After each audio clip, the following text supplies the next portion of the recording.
We are now just outside the village of PAULTON at a place called Double Hills, where a monument marks the spot of another tragic event to take place in Somerset. On the morning of Sunday the 17th of September 1944, a short Stirling bomber towing a Horsa glider took off from RAF Keevil in Wiltshire.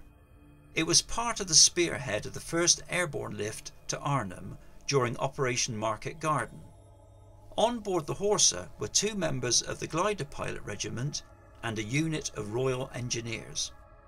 As it approached PAULTON, the tail fell off the glider, which caused it to break away from the tow aircraft and crash into the ground, killing all occupants. These were therefore the first casualties of Arnhem. In the early 1970s, the Double Hills Committee was formed with a view to erecting a memorial near the site of the crash.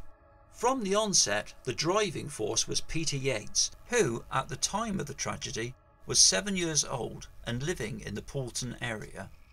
Well, I joined up with a chap called Keith Ford, who was also a national serviceman like myself, and he wrote a letter to the sappers. They're a great fraternity, and they then took charge and they said, we will help you build this memorial.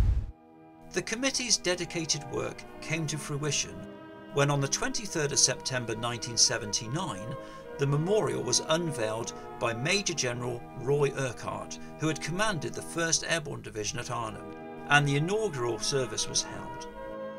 Since that date, this has been an annual event.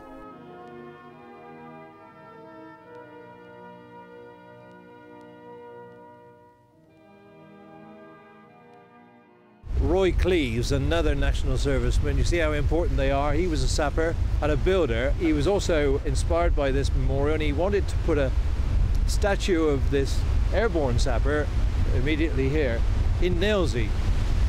Nailsea wouldn't permit him to put this statue in their garden of remembrance, which he tended, which I thought was a terrible shame. Well, we seized it with open arms, and what better place could it have than here? I must say that then I did cheekily say, could you do a glider pilot? That would be a symbol of both guys that died, this glider pilot and the airborne sapper. And he did the darn thing in 9 months.